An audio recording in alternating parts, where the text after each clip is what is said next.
Hello दोस्तों, मैं विवेक राही फिर से आपका स्वागत करता हूं आपके अपने यूट्यूब चैनल पे एवेंजर्स ऑफ एसएससी मैथ। तो चलिए बिना देर किए पार्ट 10 स्टार्ट करते हैं हम लोग, जो कि क्वेश्चन नंबर 226 से लेके 250 तक है। क्वेश्चन नंबर 226 कहता है,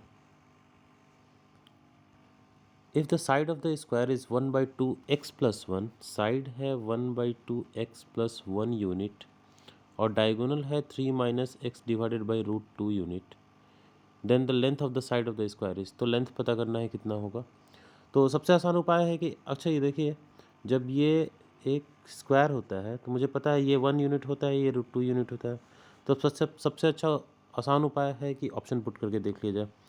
तो फ्रैक्शन में तो नहीं लेंगे, पहले सबसे पहले 1 अगर यूनिट पुट करते हैं तो 1 + 1 2, 2 / 1/2, ठीक है, ये 1 हो जाएगा। और यहाँ 1 पुट करते हैं तो 3 - 1 2, 2 / √2 होगा। तो ये 1 और √2 ये यूनिट में आ रहा है, इसलिए 1 यूनिट आंसर हो जाएगा। ऑप्शन देख के चुपचाप मार दीजिएगा, कोई कैलकुलेशन वगैरह करने का कोई ज़रूरत नहीं है। अगर करना भी है तो आप एक काम कर सकते हैं, 1/2 x + 1 मल्टीप्लाइड बाई √2 करेंगे तो ये बराबर आ जाएगा 3 - x / √2 के। क्यों? ये 1 यूनिट होगा तो √2 यूनिट इतना होगा, ठीक है। और अगर ऐसे देखेंगे तो √2 अगर किए तो 2 2 2 ये सब कैंसिल हो जाएगा, ठीक है। और ये हो जाएगा आपका 2x = 2, देन x = 1। यहाँ से भी ऐसे आ सकता है, तो बहुत ही सिंपल है। चलिए 227 देखते हैं। कहता है the circumference of the triangle is 24 centimetre and it's circumference of it's in circle is 44। एक ट्राइंगल का सर्कमफेरेंस एक्चुअली ट्राइंगल का नहीं होगा, पेरीमीटर होना चाहिए। पेरीमीटर है 24 और सर्कमफेरेंस है इसका 44। Circumference of the in circle है 44। Then the area of the triangle is, तो एरिया ऑफ द ट्राइंगल क्या होगा देखते हैं। ये ट्राइंगल है, अच्छा एरिया ऑफ द ट्राइंगल होता क्या है, r × s पता है आपको, ओके। तो r सबसे पहले निकालते हैं। तो सर्कमफेरेंस है अगर 44 तो 44 = πr 2πr 2 × 22/7 × r अगर होगा तो यहाँ से 44 से 44 कटा r = 7 आ गया। तो r = 7 हो गया तो ये r = 7, ये हो जाएगा आपका 7 मल्टीप्लाइड बाई s कितना हो जाएगा 24 सेंटीमीटर। अगर पूरे ट्राइंगल का सर्कमफेरेंस है, सर्कमफेरेंस मीन्स पेरीमीटर है, तो सेमी पेरीमीटर जो होगा वह 12 होगा, 12 से तो 84 स्क्वायर सेंटीमीटर, तो 84 इसका आंसर हो जाएगा, ठीक है। ये वैल्यू याद रखिएगा मतलब डेल्टा = r × s, ठीक है। 228 देखते हैं। कहता है if the length of each of 2 equal sides of an isosceles triangle is 10 centimetre and the adjacent angle is 45 degree, then what is the area of the triangle. तो area of a triangle हमको पता है, एक formula होता है 1/2 AB sin theta, 1/2 AB sin theta, यहाँ से निकाल लेंगे 1/2 × 10 × 10 इंटू साइन 45 का वैल्यू 1/√2, क्योंकि एंगल 45 डिग्री है दोनों के बीच में। इसको सॉल्व कर देंगे, ये कटा 5 से 50√2 हो जाएगा, यानी 25√2, 50/√2 यानी 25√2 आंसर। नेक्स्ट बढ़ते हैं 229 की तरफ। कह रहा है the length of the diagonal of a rectangle with side 4 metre and 3 metre would be. Diagonal का लेंथ क्या होगा, साइड 4 है, 3 है, सीधे ट्रिपलेट है, डायगोनल हो जाएगा 5। ये तो बताने लायक क्वेश्चन ही नहीं है, ठीक है। कह रहा है if the right angle triangle P Q R, P R is equal to, ये राइट एंगल ट्राइंगल है पी क्यू आर, ठीक है। P R is the hypotenuse of length 20 centimetre, P R Q ये जो है 30 डिग्री है। तो कह रहा है एरिया ऑफ द ट्राइंगल क्या होगा। अच्छा ये 30 डिग्री है तो यहाँ से कह सकते हैं कि 30 डिग्री ये है तो ये 10 होगा साइन थीटा से, क्योंकि साइन थीटा का वैल्यू 30 डिग्री होता है, तो 30 डिग्री बराबर 1/2 होता है, 1/2 इज इक्वल टू PQ/PR होगा।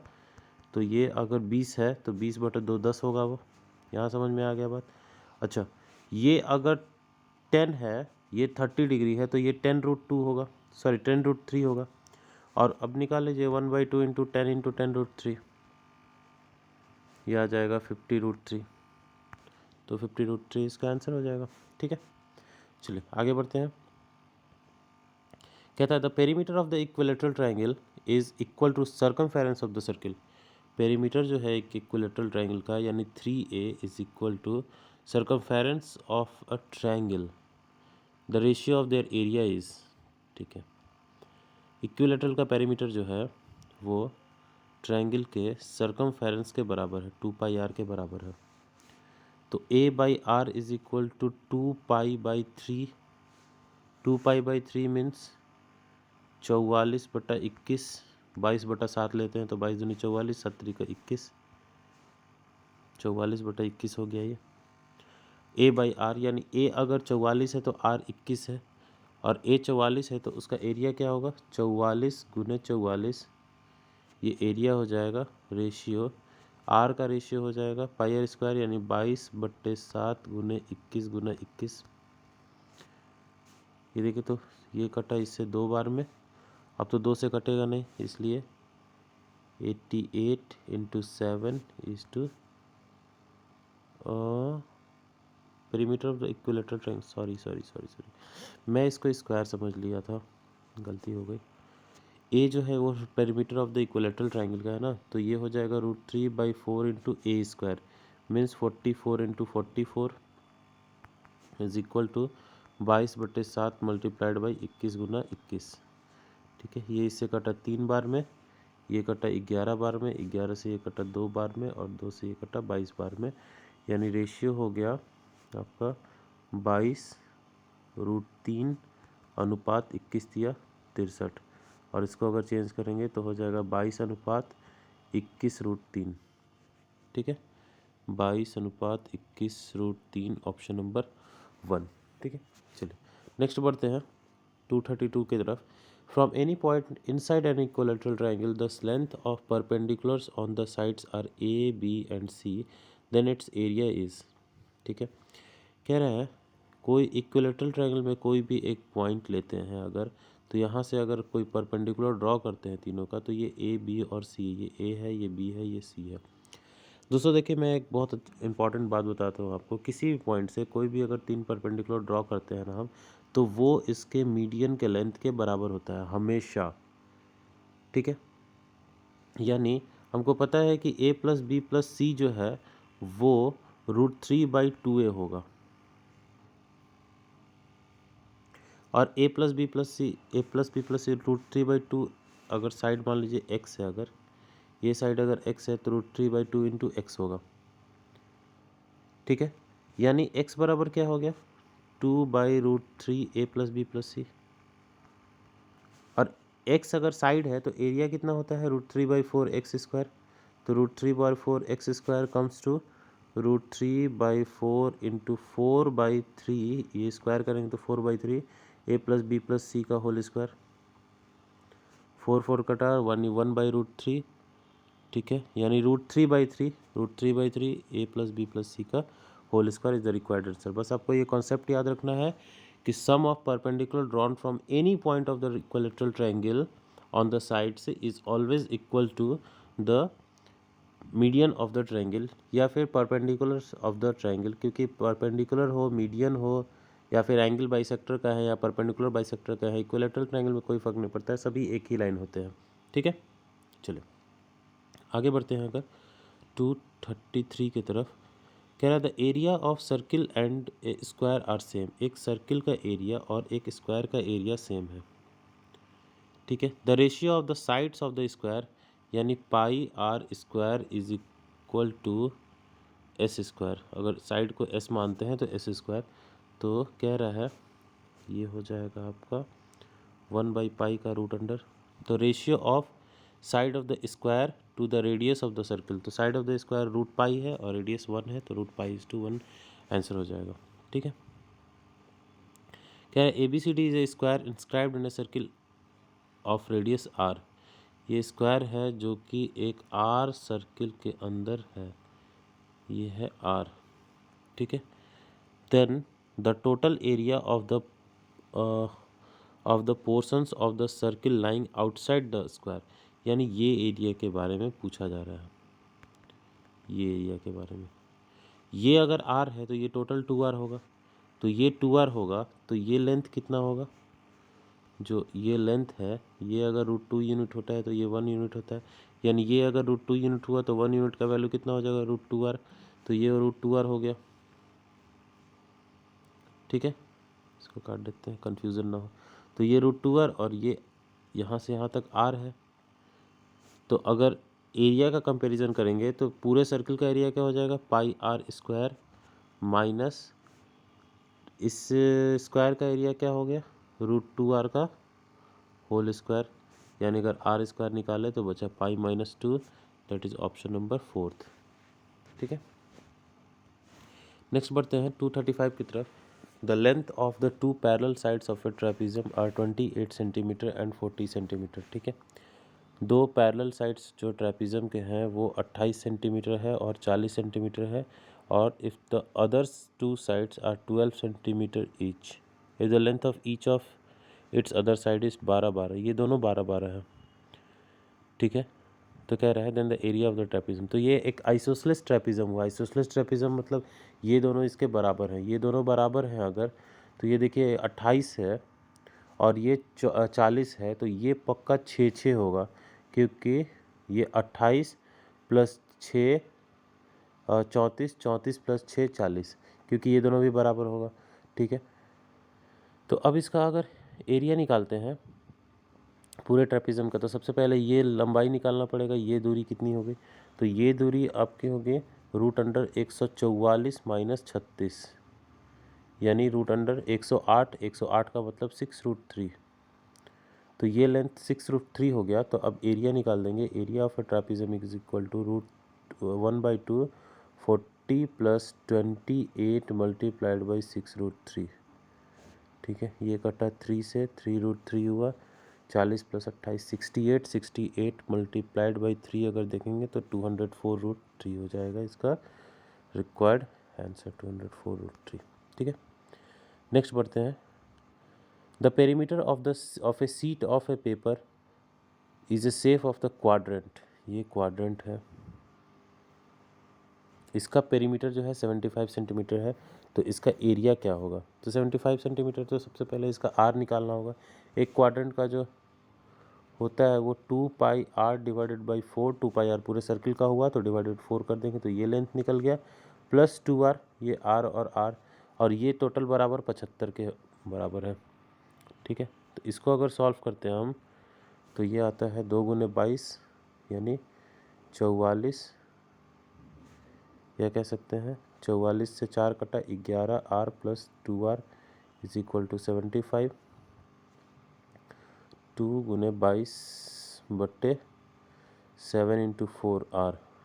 ठीक है, ये 4 से ये कटा 11 बार में, तो 11/7 होगा ना, 11/7r plus 2r is equal to 75, तो 11 प्लस 14 25, 25r से ये कटा 3 में 7 3 का 21, r इज इक्वल टू हो जाएगा 21। ठीक है, तो r इज इक्वल टू 21 हो गया, तो एरिया क्या हो जाएगा, पाई आर स्क्वायर बाई 4 हो जाएगा। पाई आर स्क्वायर कितना हो जाएगा, 22/7 गुने 21 गुना 21 डिवाइडेड बाई 4। अगर ऐसे करेंगे तो ये हो जाएगा 3 से कटेगा और ये कट जाएगा इससे 11 से, ये नीचे 2 रहेगा, और ये हो जाएगा 21 या 63 और 11 693 divided by 2, 246.5 is the required answer. ठीक है, 237 देखते हैं, क्या the diagonal of the quadrilateral shaped field is 24 metre. एक क्वाड्रिलेटरल शेप फील्ड है जिसका डायगोनल है 24 metre, and the perpendicular dropped on it from the remaining opposite vertices are 8 and 13। ठीक है, ये कोई भी एक इस तरह का है, ये है 24 मीटर, ये जो डायगोनल है वो 24 मीटर है, और इससे एक परपेंडिकुलर जार डाला जा रहा है जो कि 8 मीटर का है, और इससे एक परपेंडिकुलर जार डाला जा रहा है जो 13 मीटर का है। तो टोटल एरिया निकालना है, तो इस ट्रायंगल का एरिया हो जाएगा 1/2 इंटू 24 इंटू 13, और इस ट्रायंगल का एरिया हो जाएगा 1/2 इंटू 8 इंटू 24, मतलब 24 इंटू 8।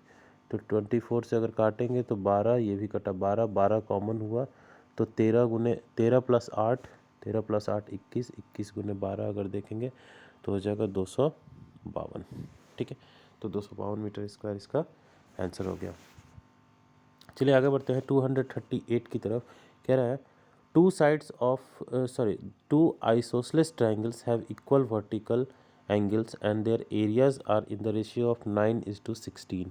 इक्वल वर्टिकल एंगल है तो ऑब्वियस है वो ट्रायंगल सिमिलर होगा, और सिमिलर है और 9:16 के रेशियो में अगर इसका एरिया है तो उसके कॉरिस्पॉन्डिंग हाइट्स का जो एरिया होगा वो 3:4 होगा। इसका रूट अंडर लगा देंगे, बस बात खत्म।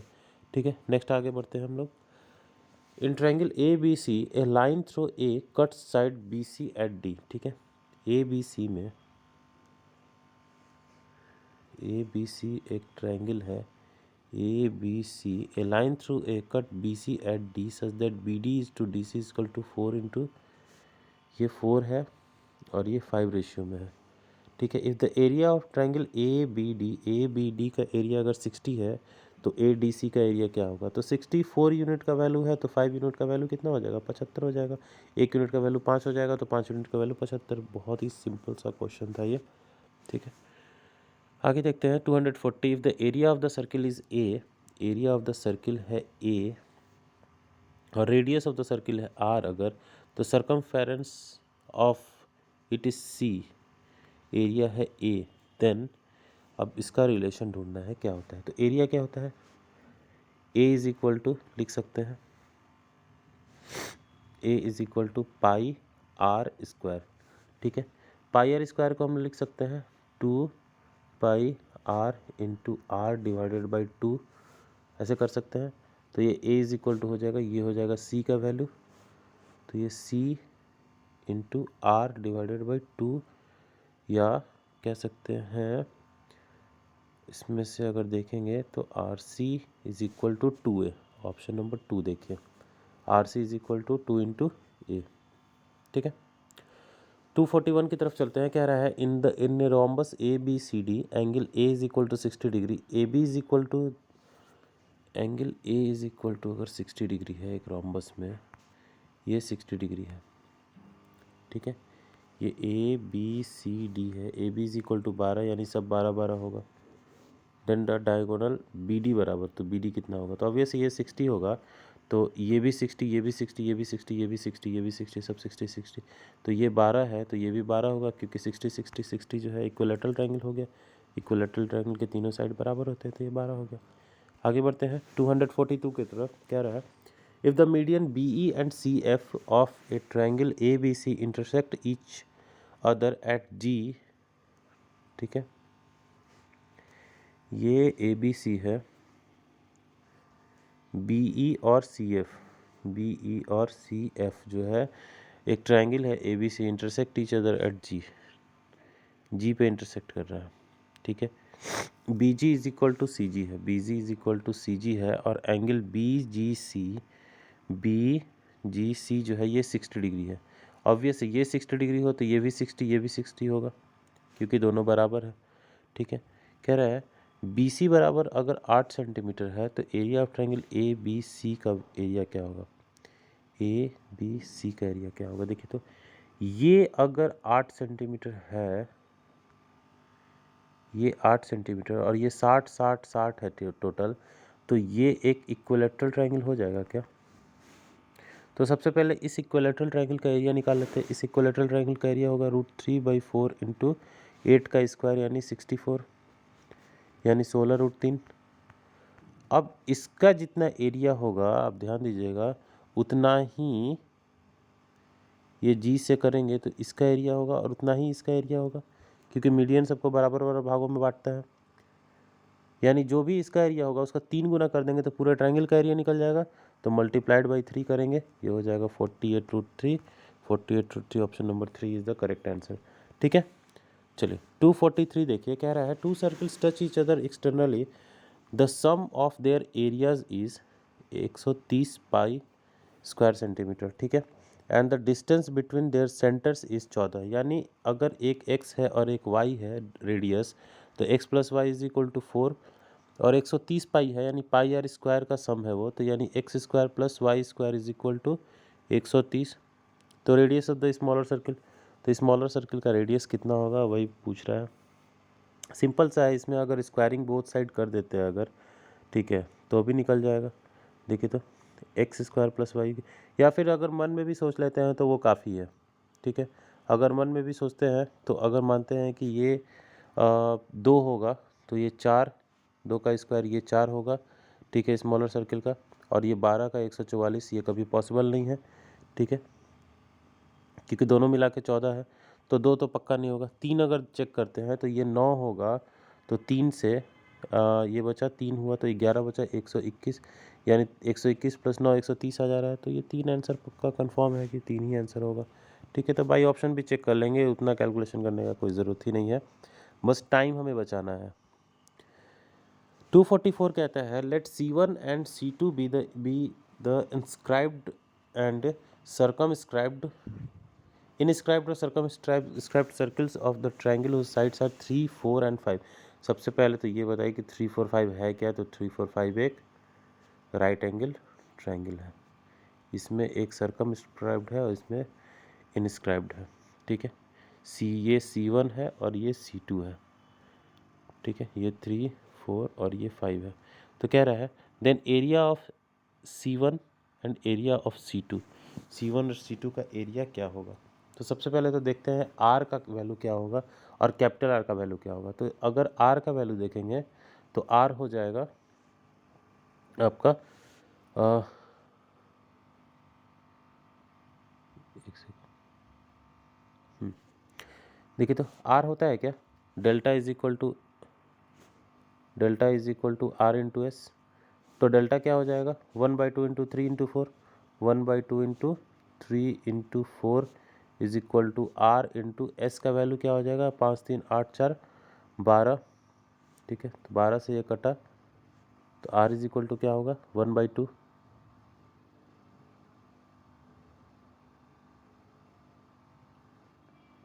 नहीं R इंटू एस होता है, सॉरी R इंटू एस होता है। तो S का वैल्यू कितना हो जाएगा, ये टोटल 12 है तो S का वैल्यू 6 हो जाएगा ना।